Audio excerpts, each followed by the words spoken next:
ஏடா உங்களுக்கு எல்லாம் வெக்கா மானா சூடு சொன்ன எதுவுமே கிடையாதா? எது கால் விழுறீங்க? ஒரு கட்சியில சேரும்போது விழுறீங்க, வெளியே போகும்போது விழுறீங்க, திரும்பி வந்து சேரும்போது விழுறீங்க.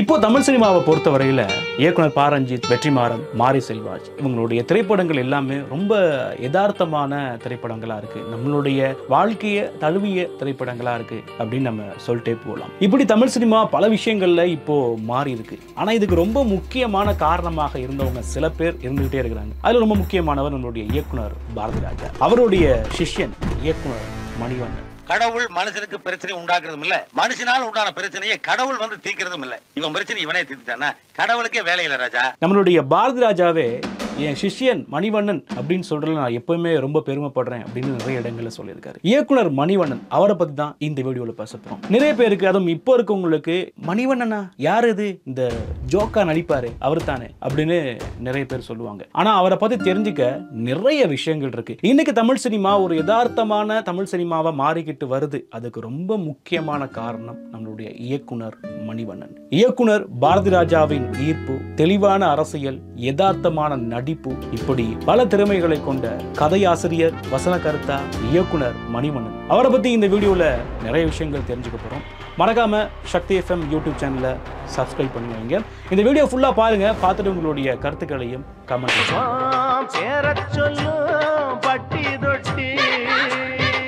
23 வயசுல இயக்குனர் பாரதி ராஜா அவருடைய திரைப்படங்களை பார்த்துட்டு சென்னைக்கு வராரு. இயக்குனர் பாரதி ராஜா தான் என்னுடைய குரு மட்டும் கிடையாது, என்னுடைய அம்மா அப்பா எல்லாமே இயக்குனர் பாரதி ராஜா தான். அவர் இல்லை அப்படின்னா என்னால இவ்வளவு தூரத்துக்கு வந்திருக்கவே முடியாது அப்படின்னு சொல்லி எப்பவுமே நன்றி மறக்காத ஒரு நடிகர் மணிவண்ணன். பாரதி ராஜாவுக்கு என் மேல நம்பிக்கை கிடையாது, டைரக்ஷன் பண்ணுவேன்னு. எங்கேயும் டைரக்ட் பண்ணுவேன், அவரை தவிர எல்லாருக்குமே அப்படித்தான் சொல்லுவார். மணிவண்ணன் இயக்குனர் பாரதி ராஜா திரைப்படங்கள்ல கதை வசன கர்த்தாவா இருந்துகிட்டு இருந்தார். அவருடைய முதலாவது வசனத்தில் வெளியான திரைப்படம் வந்து லிழல்கள் திரைப்படம். வெற்றி கை கொடுக்கவே இல்லை, ஆனா மக்களுக்கு நிறைய பாடம் புகட்டியது. பெரிய ஆலமரம் வாசல்ல ஒரு பிள்ளைய வச்சிருப்பாங்க. சாரு டியூஷன் சொல்லி கொடுக்க வந்திருக்காரு. ஊரு கதையெல்லாம் அப்புறமா வச்சுக்க. அதுக்காண்டி உனக்கு இந்த கோவம் வருது? தம்பி நம்ம ஊர் ஆச்சேன்னு 4 வார்த்தை தெம்பா பேசுனேன். காஃபிக்கு தண்ணி கொதிக்குது, அதுக்காண்டி இந்த கொதிக்கிற. இருந்தாலும் அம்மா. அலைகள் ஓய்வதில்லை திரைப்படம் வெளியாகுது, மாபெரும் வெற்றி திரைப்படமா மாறுது. முதல் திரைப்படம் தோல்வியை தந்திருந்தாலும் இரண்டாவது திரைப்படம் அந்த தோல்வியோட சேர்த்து ஒரு பெரிய வெற்றியை நம்ம மணிவண்ணனுக்கு கொடுத்தது. எங்கடா கிளம்பிட்ட? மனுஷங்க இருக்கிற இடத்துக்கு. உனக்கும் அவளுக்கும் கூலி. ஏற்கனவே விசுவாசமா இருந்ததுக்கு தான் கூலி கொடுத்துட்டீங்களே எஜமா. நியாயமா இந்த கூலி உங்க சம்சாரத்துக்கு தான் சேரணும். என்ன நேற்று அவங்க தானே கஷ்டப்பட்டு நின்று கால்களுக்கு காவல் காத்தாங்க. அவரோட இயக்கத்துல கோபுரங்கள் சாய்வதில்லை அப்படிங்கிற ஒரு திரைப்படம் வெளியாகுது. அந்த திரைப்படமும் பட்டி தொட்டி எங்கும் கொண்டாடப்படுற ஒரு திரைப்படமா மாறி போகுது.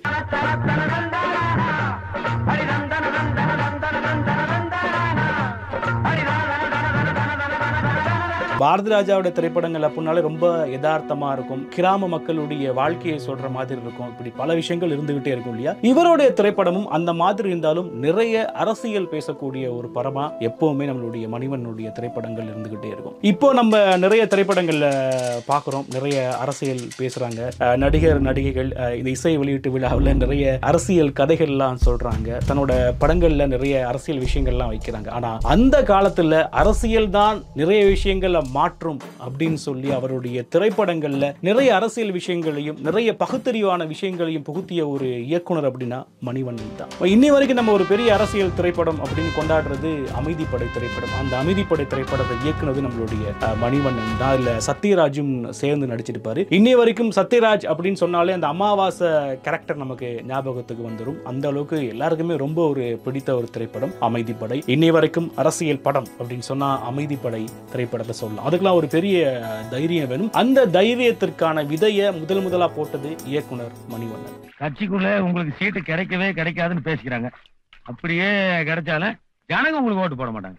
நான் ஒண்ணுமே பண்ணலையாடா. அதானுங்க, ஏதாவது பண்ணா தானே போடுவாங்க. நீங்க தான் ஒண்ணுமே பண்றது இல்லையே. இயக்குனர் மணிவண்ணன் 50 திரைப்படங்களை இயக்கியிருக்காரு, நிறைய படங்கள்ல நடிச்சிருக்காரு. அவருடைய நடிப்பும் ரொம்ப வித்தியாசமா யதார்த்தமான நடிப்பா இருக்கும். ஒரு நகைச்சுவை நடிகராகவும் நடிப்பாரு, ஒரு சென்டிமெண்டாகவும் நடிப்பாரு, வில்லத்தனமான நடிப்பும் நடிப்பார். இப்படி எல்லா வகையான நடிப்பையும் வெளிப்படுத்தக்கூடிய ஒரு மகா கலைஞன் மணிவண்ணன். எந்த கிளையில விட்டாலும் பால்வடியில ரப்பர் மரமாறி இந்த சமுதாயத்துல எங்க காயம் பட்டாலும் நீ அழுகிறீல அதனாலதான் சொல்றேன். மணிவன்ட்ட ஒரு நாள் கேட்பாங்க, தமிழ் சினிமாவில் என்ன மாற்றங்கள் நடக்கணும் அப்படின்னு சொல்லி கேட்டப்போ அவர் சொல்லியிருப்பாரு, நம்ம தமிழ் சினிமாவில் பார்க்குற கதை உண்மையிலேயே ஒரு தமிழ்நாட்டில் நடக்கிற ஒரு கதையாக இருக்காது, அல்லது நம்மளுடைய வாழ்க்கையோடு சம்பந்தப்பட்ட கதையாக இருக்காது, ஒரு வேற மாதிரி இருக்கும். அப்படி இருக்கக்கூடாதுங்க.